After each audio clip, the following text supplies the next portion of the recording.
శ్రీకృష్ణుడి కర్మభూమిని అన్వేషించే ప్రయత్నాలు మళ్లీ మొదలయ్యాయి. సముద్ర గర్భంలోని సుందరమైన ద్వారకపై భారత పురావస్తు శాఖ మళ్లీ రీసెర్చ్ మొదలుపెట్టింది. దాదాపు 20 ఏళ్ల తర్వాత under water archaeology wing Arabia సముద్రంలో పరిశోధనలు జరుపుతుంది.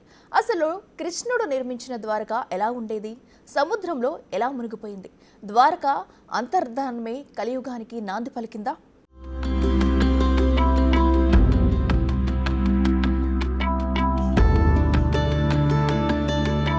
సముద్రపు కెరటాల అడుగున మానవ కనుచూపు మరుగున అరేబియా అంచుల్లోని సముద్ర గర్భంలో ద్వారకా నగరం ప్రశాంత వదనంతో ఉంది. ఆ దేవదేవుడు నడిచిన నగరం, ఆ శ్రీకృష్ణుడు ఏలిన ద్వారక సముద్రంలో కలసిపోయి 1000 ఏళ్లు దాటింది. హిందూ పురాణాల ప్రకారం సముద్రంలో మునిగిన ద్వారక ఆనవాళ్ల కోసం భారత పురావస్తు శాఖ బృందం మళ్లీ అన్వేషణ మొదలుపెట్టింది. గుజరాత్లోని ద్వారకా తీరంలో 5గురు డైవర్లు అరేబియా సముద్ర గర్భంలో రీసెర్చ్ చేస్తున్నారు. ఈ దర్యాప్తును దశలవారీగా ముందుకు తీసుకెళ్లనున్నారు.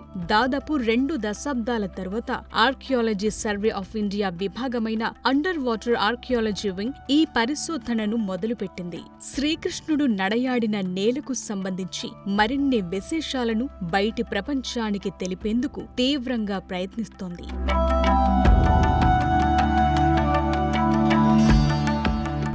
సముద్ర గర్భంలో ద్వారక ఇప్పుడెలా ఉంది? ద్వారకా నగరానికున్న ఆధ్యాత్మిక ప్రాముఖ్యతేంటి? ద్వారక అంతమే కలియుగానికి నాంది పలికిందా? ఇలా చాలా మందిలో అనేక ప్రశ్నలున్నాయి. వాటన్నింటికీ సమాధానాలు తెలియాలంటే ద్వారకా గురించి తెలియాలి. శ్రీకృష్ణుడు అక్కడే ఉండి ఎందుకు పాలన సాగించాడో తెలుసుకోవాలి. హిందూ పురాణాల్లో ద్వారకా నగరానికి ఎంతో ప్రాముఖ్యత ఉంది. ద్వాపర యుగం నాటి ద్వారక నేటికి సముద్రంలో నెలవయ్యుంది. శ్రీకృష్ణ పరమాత్ముడు నడయాడిన నేలగా, అంతు చిక్కని రహస్యాల గనిగా ద్వారకా కొలువయ్యుంది. దేవశిల్పి విశ్వకర్మ సాయంతో శ్రీకృష్ణుడు నిర్మించిన సుందర నగరమే ద్వారక. ఎన్నో ఆధ్యాత్మిక భావనలతో ముడిపడిన పుణ్యస్థలమది. ఇప్పుడు సముద్ర గర్భంలో దాదాపు 300 అడుగుల లోతులో ఉంది ద్వారకా నగరం.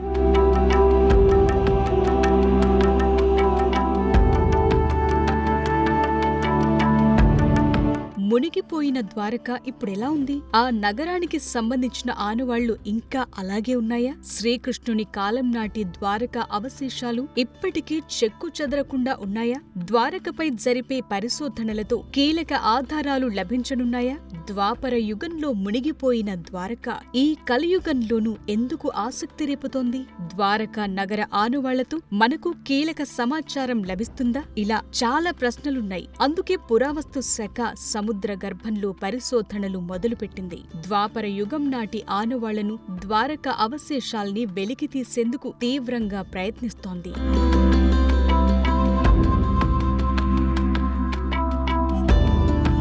హిందూ పురాణాల ప్రకారం భారతదేశంలో 7 మోక్ష నగరాలున్నాయి. అవి అయోధ్య, హరిద్వార్, మధుర, కాశీ, కంచి, ఉజ్జయినితో పాటు వాటిలో ద్వారక కూడా ఒకటి. కృష్ణుడు నడయాడిన నేలగా ద్వారక ప్రసిద్ధి చెందింది. అయితే శ్రీకృష్ణుడి జన్మస్థలం మాత్రం మధుర. తన అల్లుడు కంసుడిని చంపటంతో కృష్ణుడిపై పగబట్టిన జరాసంధుడు మధురపై వరుస దాడులు చేస్తాడు. తన ప్రజల్ని రక్షించుకునేందుకు కృష్ణుడు మధురను విడిచి గుజరాత్ తీరంలోని ద్వారకకు చేరుకుంటాడు. అక్కడే సుందరమైన నగరాన్ని నిర్మిస్తాడు. మహాభారతంలో ఈ నగరాన్ని ద్వారావతిగా చెప్తారు. అనేక ద్వారాలు కలిగిన నగరం కాబట్టి దీనికి ఆ పేరొచ్చింది. ప్రస్తుతం గుజరాత్లోని సౌరాష్ట్ర సముద్ర తీరంలో ఈ ద్వారక ఉంది. మధురను విడిచిపెట్టిన తరువాత శ్రీకృష్ణుడు గోమతీ నది, అరేబియా సంగమ స్థానానికి చేరుకున్నాడు. అక్కడ అందమైన నగరాన్ని నిర్మించాలని దేవశిల్పి విశ్వకర్మకు చెప్పాడు. ఇక్కడున్న కొన్ని దేవుల్ని కలుపుకుని సుందరమైన నగరాన్ని నిర్మించాడు విశ్వకర్మ.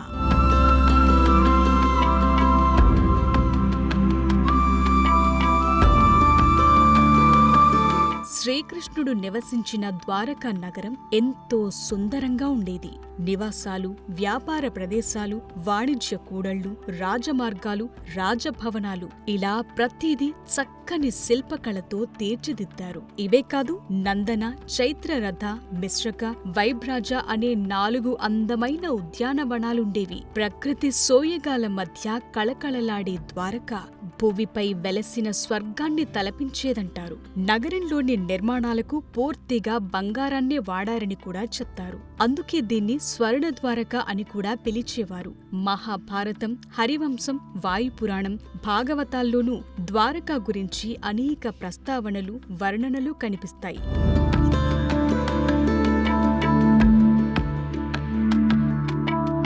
కురుక్షేత్రలో తన మొత్తం సంతానాన్ని కోల్పోవటానికి కారణం శ్రీకృష్ణుడేనని గాంధారి నిందిస్తుంది. సరిగ్గా 36 ఏళ్ల తరువాత ద్వారకా నగరం నీట మునిగిపోతుందని శపిస్తుంది. ఆ తరువాత కృష్ణుడు అవతారం సాలించటం, ద్వారకా సముద్రంలో కలిసిపోవటం జరుగుతాయి. కొంతకాలానికి శ్రీకృష్ణుని మునిమనవడు వజ్రుడు సముద్రంలోని ద్వారకను తిరిగి నిర్మించాడంటారు. అలా ద్వారకా నగరం సముద్రంలో మునిగిపోవటమే కలియుగానికి నాంది పలికిందనే కథనాలున్నాయి. కృష్ణుడు నడయాడిన ద్వారకా నగర ఆనవాళ్లు, అవశేషాలు ఇప్పటికీ సముద్ర గర్భంలోనే ఉన్నాయనేది పురావస్తు శాస్త్రవేత్తల వాదన.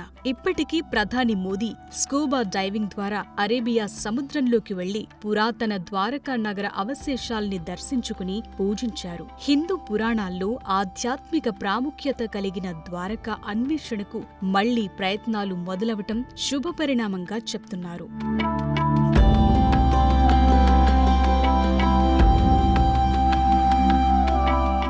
శ్రీకృష్ణుడు నిర్మించిన ద్వారకా నగరం సముద్రంలో మునిగిపోయిందని పురాణాలు చెబుతున్నాయి. సముద్ర గర్భంలో నిజంగానే ఓ నగర అవశేషాలున్నాయని పురావస్తు శాస్త్రవేత్తలు పరిశోధనలు తేల్చాయి. అయితే నిజంగా అది శ్రీకృష్ణుడి ద్వారకా నగరమేనా? 2 దశాబ్దాల తర్వాత పురావస్తు శాఖ జరుపుతున్న పరిశోధనలతో ఏం తేలనుంది?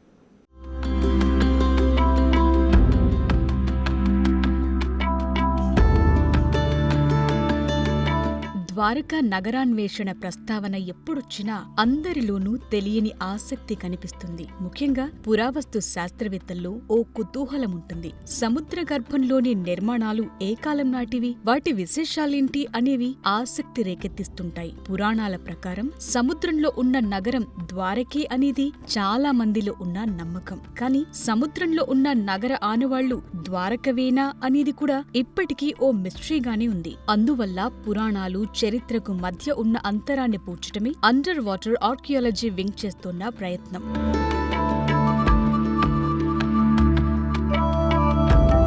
ద్వారక గురించి జరుగుతున్న అన్వేషణ తొలిసారేం కాదు. 1930లో తొలిసారి హీరానంద్ శాస్త్రి ద్వారక రహస్యాల్ని తెలుసుకునేందుకు అన్వేషించారు. 1963లో జెఎం నానవతి, హెచ్డి సంకాలియా ఆధ్వర్యంలో తొలిసారి ద్వారకలో తవ్వకాలు జరిగాయి. 1969, 70, 1983 నుంచి 1990 మధ్య సముద్ర గర్భంలో ద్వారక అవశేషాలను, అప్పుడు వినియోగించిన కొన్ని వస్తువులను సముద్ర పురావస్తు శాస్త్రవేత్తలు గుర్తించారు. చివరగా 2005 నుంచి 2007లో ఈ తరహా అన్వేషణ జరిగింది. అప్పుడు సముద్ర గర్భంలో ఓ నగర అవశేషాలు, అద్భుతమైన నిర్మాణాలున్నాయని తేల్చారు. మళ్లీ ఇప్పుడు 2 దశాబ్దాల తరువాత ఆర్కియాలజీ సర్వే ఆఫ్ ఇండియా మళ్లీ ద్వారకా తీరంలో అన్వేషణను తిరిగి ప్రారంభించింది. ప్రొఫెసర్ అలుక్ త్రిపాఠి నేతృత్వంలో 5గురు పురావస్తు శాస్త్రవేత్తల బృందం ఈ ప్రాజెక్టుపై పనిచేస్తోంది. తొలిసారి ఈ రీసెర్చ్ టీంలో మహిళా పురావస్తు శాస్త్రవేత్తలు కూడా పాల్గొంటున్నారు.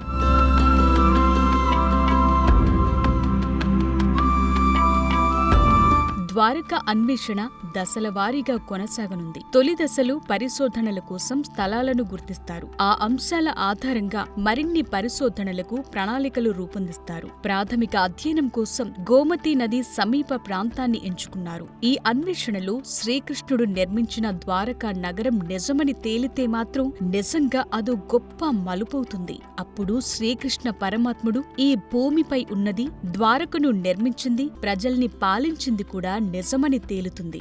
మన చరిత్ర, మన పురాణాలు, ఇతిహాసాలన్నీ నిజమవుతాయి.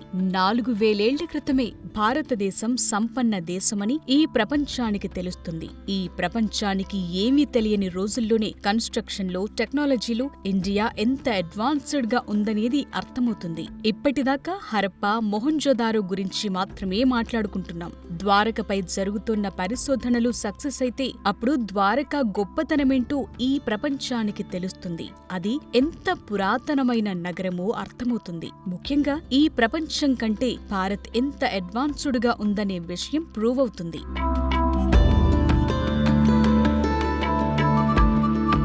ప్రస్తుతం ద్వారకా నగరాన్వేషణలో ఉన్న అండర్ వాటర్ ఆర్కియాలజీ వింగ్ 1980ల నుంచి నీటి అడుగున పురావస్తు పరిశోధనల్లో ముందంజలో ఉంది. 2001 నుంచి ఈ విభాగం లక్షద్వీప్, మహాబలిపురం, ద్వారకా, లోక్తక్ సరస్సు, ఎలిఫెంటా ద్వీపం లాంటి ప్రదేశాల్లో పరిశోధనలు నిర్వహిస్తోంది.